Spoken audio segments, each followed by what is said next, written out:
I've got like about 20 questions to ask you, but I'm only going to ask them for about sort of 10 minutes, and then I'm going to see if you would like to ask some questions, because I'm sure you must have things you want to say or points you'd like to make. But what do you feel you showed in this documentary that hasn't been shown about Emily Dickinson before? And if you don't know, I'll tell you. Wow. What an easy way to get out of a question. Yeah, I don't know. You tell me. Well, when we started making the drama, and I'm not sure how many people saw the drama that Terence Davis did, which is this extraordinary film called A Quiet Passion. Just a quick show of hands, who knows A Quiet Passion, just so I get a gauge. Yeah, so Terence Davis, fantastic British auteur, been a fan of his for years. He made the most extraordinary film, which we were happy to be involved with, called A Quiet Passion. And we got to know Cynthia Nixon, and we didn't realise at the time when Terence cast her what a huge fan of Emily Dickinson that Cynthia Nixon was. Totally obsessed with her. We didn't know that it was the backdrop to her youth, was listening to the records of Claire Bloom, reciting Emily Dickinson. So that, you know, when she was asked to play the part of Emily Dickinson, she was like, yeah, that's great, I'd love to do it, but no one's ever going to finance a film with me as the lead in a feature film, because she's a TV star. I'll get onto that some other time. I was going to ask you if you thought casting her was a mistake. Sorry if you're watching this, Cynthia. So just to fast forward to get to your question. So when we were making A Quiet Passion, which was an extraordinary experience, because in a way Terence introduced us, myself and Roy Bolter, the fellow producer at Hurricane Films, to the work of Emily Dickinson. We were kind of overwhelmed by the work, and when we started thinking about it and getting into the work and getting to meet all the experts in preparation for the drama, we were on this journey, and the journey was kind of consuming, and we thought, well, we should try and document this. And we looked at who had made films about Emily Dickinson, and there hadn't really been a film about her and her work for something like 40 years. I mean, it was, the last thing was a stage show that had been put onto, that had been recorded, and we just thought, well, wouldn't it be great if Cynthia, who reads the poetry so beautifully in the drama, if she would help out with the documentary, and maybe for a small sum, because we didn't have much money, she might, become our Emily narrator.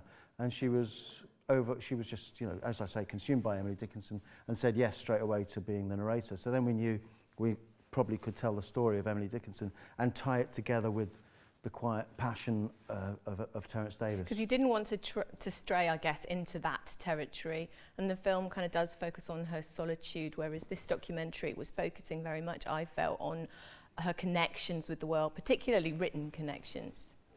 Yeah, the drama, for all the reasons people make drama, had taken poetic license with certain parts of her life. And there are certain characters in the drama that don't exist. Terence Davis invented this great character called Vryling Buffum, who was a great foil for Emily Dickinson's wit in the drama. She didn't actually exist. That was a collation of different people from her life. And so he also doesn't have certain events in her life happen in the drama that we thought we should put right in the documentary. Yeah. And we wanted to tell the story of her life with her own words. And fortunately for us, of course, she wrote thousands of letters and 1,800 poems, and had this extraordinary relationship with her neighbour / sister-in-law, Susan. I really enjoyed the segment from the lady who was talking about the potential for physical relationship without sexual relationship. I think that might sell less, and I was looking at some of the book covers that he brilliantly brought to life at the end there. And obviously Jerome's cover is very salacious and sexually oriented. Because it's the secret life, so you see her in her underwear and the dress around her, etc. And obviously that sells, but actually I thought the more measured approach, the idea that this is a close bond, this is an intimate friendship of the kind that perhaps we can't understand anymore, alas. Exactly that, yeah. We had no idea what a female-female relationship was like in those times, and they were obviously very close. Like it's said in the film, they kissed. They kissed all the time. But it didn't mean they ended up, in a sexual relationship necessarily. And there are lots of people out there. The thing with Emily Dickinson, once you start meeting all the experts, is that people have really strong feelings and passionate feelings about her, and they all have ownership of her life.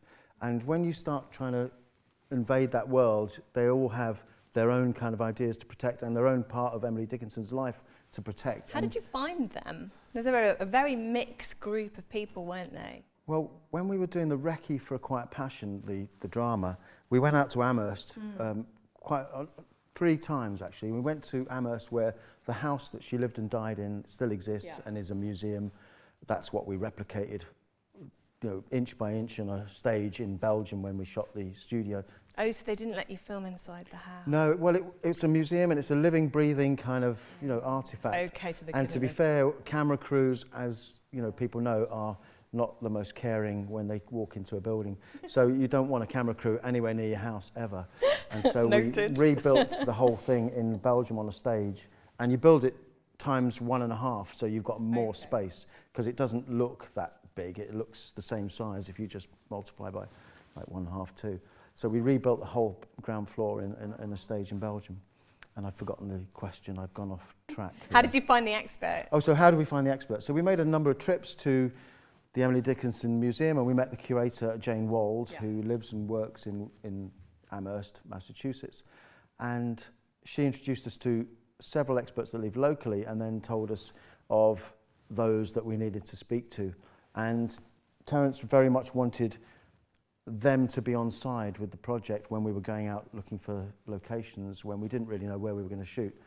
So we had this bizarre day where we went to the museum one day and we had meetings with 6 of the world's experts who all have complete ownership of their little part of the story of Emily Dickinson that they've all written books on, that they know in detail and the minutiae of every moment of her life. And Terence sat there with myself and Roy and told them of his vision for Emily Dickinson and his take on her life. And it was a kind of pitch on, I'm not going to get everything right, but this is my inspiration and my film and my vision for what I thought her life was about. And I don't think she was this total recluse. I think she engaged with people. I think she wrote letters because she loved words and language. And he had this passionate, literally 20-minute kind of monologue to the panel of experts, and they all sat there and just went, right, we're right behind your film. It was extraordinary, yeah. I think actually I've done a lot of work on solitude and seclusion in the Middle Ages particularly, but I'd say that actually living or separating yourself off to an extent does not mean that you're not massively connected to the community around you, and the written word seems like the perfect vehicle. It must have been quite a challenge to try to show those words. I mean, you used a lot of different techniques. Do you want to say a little bit about the challenge? Yeah, I mean, obviously there's no moving image that period. It's the words and it's poetry and it's the joy of words. I really liked your walls of letters. That was just stunning. I was like, there's all those letters written on everything from chocolate wrappers to the back of envelopes, which is beautiful. Visually, it's stunning. And then, of course, you've got all the emotion of her life, which is in those letters, and then which is beautiful for the opportunity to kind of layer it with music. And we're fortunate enough to have Steve Grimes here, who, bravo, sir, did the music, who lives not far away, who did the music for the documentary. And because it was emotional, everything in the film is emotional. I think that Steve's done a beautiful job, like under layering that and responding to the emotion. So that all helps. Childlike beginning section, and it also sounded very spectral as well. It was just lovely. Beautiful job, yeah. Lovely job. You'll have to get the soundtrack sorted out, Steve. Yeah. I've seen the life story myself, because I didn't really know much about it. Yeah. But the documentary was just full of all this information, and the music. When the music started coming out, it was just, I just got like totally passionate myself, and I was so passionate about it, and I ended up feeling the same way. What we did, because the challenge of those kind of films is that when you don't have a huge number of visuals, and you don't ever want to bore your audience. That's the ultimate crime of any filmmaker, is how you're going to tell that journey. And the journey of a life, in a way, we did seasons, and we went back to the same location over 4 seasons, and her life was about nature. Yeah. She didn't believe in necessarily in religion, even though all around her there was this revival of religion going on. I think she was very spiritual. But she believed in nature and something that was much more, about the plants, the life of, the woods and the... You chose some very optimistic shots really, of the natural world. You could have been much more savage, and even in the loaded gun section, you would, I thought it did get darker, your cinematography, but I wondered why you'd gone for such positive, wholesome images. I suppose in a way because people think, oh, it's not, you know, Cynthia Nixon, sorry, it's not Emily Dickinson again talking about death, and actually she was, you know, consumed by mortality and morality and nature. But she also was quite positive. If you read the letters, she wanted mentorship. She wrote these amazing... there was some things in her life we couldn't get into the documentary, and she wrote like to what? a character called the Master. And no one to this day, and all the experts talk about it, no one to this day knows who the Master was, and they all hypothesize about this weird character in her life that she wrote these famous 5 letters to the Master, who was this great mentor for her. And she might have invented him, because no one has got to the root of who that person was. But there were these letters about her joy and her... And we couldn't actually get that into the documentary because there's a point where you can't fit it into your storytelling. I liked what you did with the photographs. Did other people like that too? I liked that mystery. You brought it in, but you didn't solve it completely. But didn't it really look like her?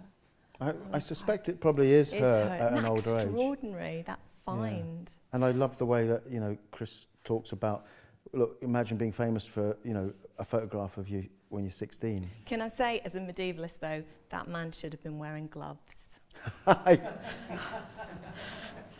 And on that note, let's throw it out to the audience. Who'd like to ask some questions or make some points? Anybody? Silence. We did actually Here we go. Go on, yeah, do tell us while we're passing the mic over. Well, Amherst Museum, the library in Amherst, Michael at the museum, who didn't wear gloves, he was handing us everything, including the daguerreotype, which is like this big, the only proven image of her, and it's a beautiful thing and you can handle it. And then we went to Harvard and they were completely the opposite. You had to stand back, don't go near it, the white gloves were Risk on. assessment, Yeah, it was all that. Yeah. Hi. Whoa. It's also for Steve as well, if you don't mind answering. But with the music, it was like all of it was just beautiful. It worked for everything. But I was wondering how you went about it. Like, did you do the cinematography first and then create the music, or was it just like the minute you got the information from the documentary, you just went, like, what was the process, basically? Well, I can start and then I can pass over to Steve, if that's all right, because you start with the storytelling and the edit and with whatever you've shot, and you try and get to something called a locked picture, where you know that's the story you think you want to tell, and then you've got something to hand over to a composer like Steve to respond to. So he had a very good idea of what we were trying to do, and we'd shot footage of the various seasons. In fact, we'd shot some of it in the forest in Delamere, because it looks exactly like Massachusetts, and it saved us a trip whether you'd back to Massachusetts. So half was shot in Massachusetts, half was shot here, and we went down to we went to the extremes of checking out, does that fauna and flora exist in Massachusetts, in that part of Massachusetts? Anyway, it did, so we got away with a couple of trips. But then we hand that over to Steve, and it was kind of, the brief was to respond emotionally to it, you know. Sol gave me a few styles of music and different kind of films and documentaries. He felt, you know, let's do something a bit like that. And I've always loved like piano and strings, so basically started from there really. But it's just something when you're writing a piece of music, you just basically playing on a piano and you're watching the images, and suddenly you find out this is working now, you know. And you know, it's hard to say really, because like you start with like a blank page, and you end up with this thing, and you think, well, hang on, where did that come from? But you know, it did come from the images, and obviously from like the suggestions, you know, from Sol, you know. But yeah, I love doing it, and as I said before, just became consumed by it, you know, and I knew her story, and so I've got my Emily Dickinson story now. Yeah, yeah. Nice. That's what's great about her. Anybody else got any questions or points? Yes, at the back.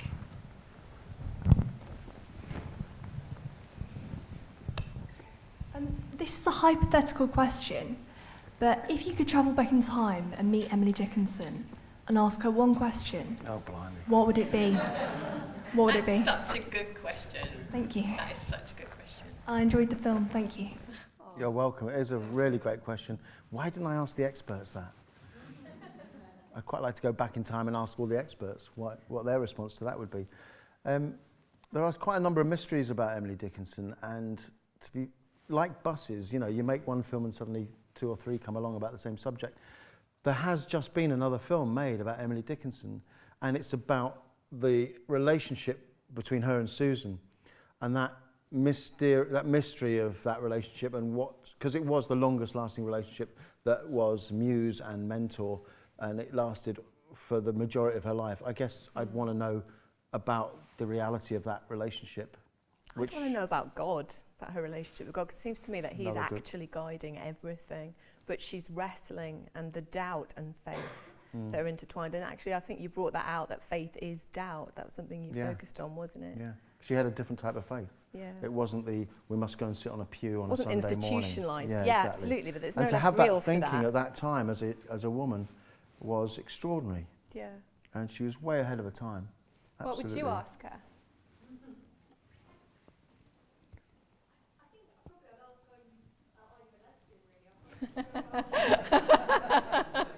Well, I would hope she would not answer you. It's none of our business.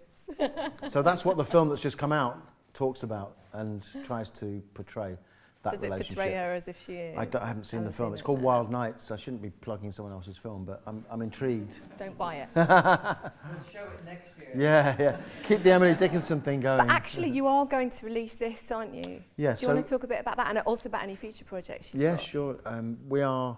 We're releasing My Letter to the World in the US in a month's time with the same distributor who released A Quiet Passion. So it'll be a companion piece to that in the US. It'll be going out in about a month's time. And Hurricane Films, because it is a niche film and it has a small, passionate following of people who'll be interested in it, we'll be releasing it in the UK in about a month's time when it'll be available on download and DVD. And it has gone out in France. And in France, the people who distributed A Quiet Passion also licensed the documentary off us. So in France, you can go and buy a DVD with both films on and a 20-page document, which is English and French, of her poetry. Wow. And it's an amazing little thing that they've done. They've done this booklet, €23. You can see it. I shouldn't be telling about that as well because we'll be releasing the film. But it's a beautiful thing. It's French. It's her poetry translated into French and English. 20 poems chosen by Terence, and it has the documentary and the feature film on it, which is fantastic. I think we might have to do the same thing here. And what we're working on now? Well, we're working with Mr. Carl Hunter there, one of the lecturers here at Edge Hill. Fantastic filmmaker. We made a beautiful film called Sometimes Always Never with Bill Nye. And we are literally at the end of the process of completing that film, and it's fabulous. Any other questions for Sol? Yes, Billy. I wanted to ask just about the financing of the film. Did you hear that even Terence Davis struggles to get funding for his film in this country?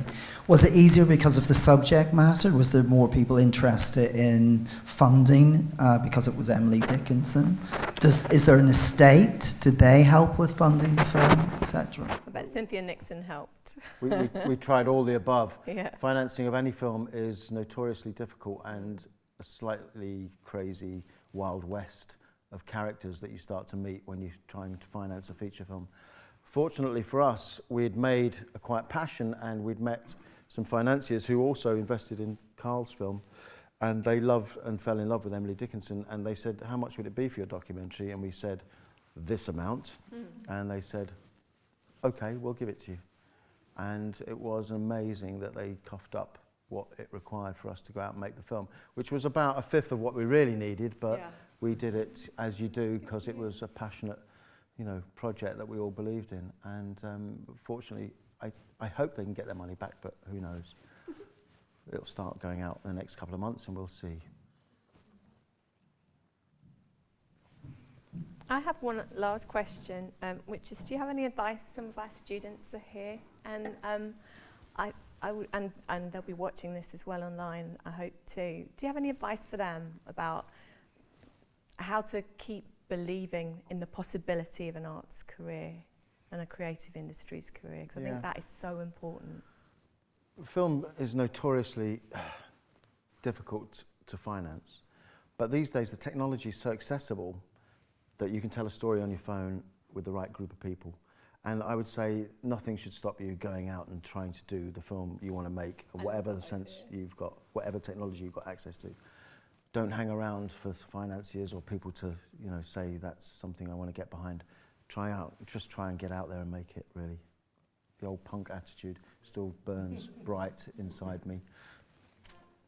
Thank you. I think that's great. Thanks very much Thank you. indeed. Thank you.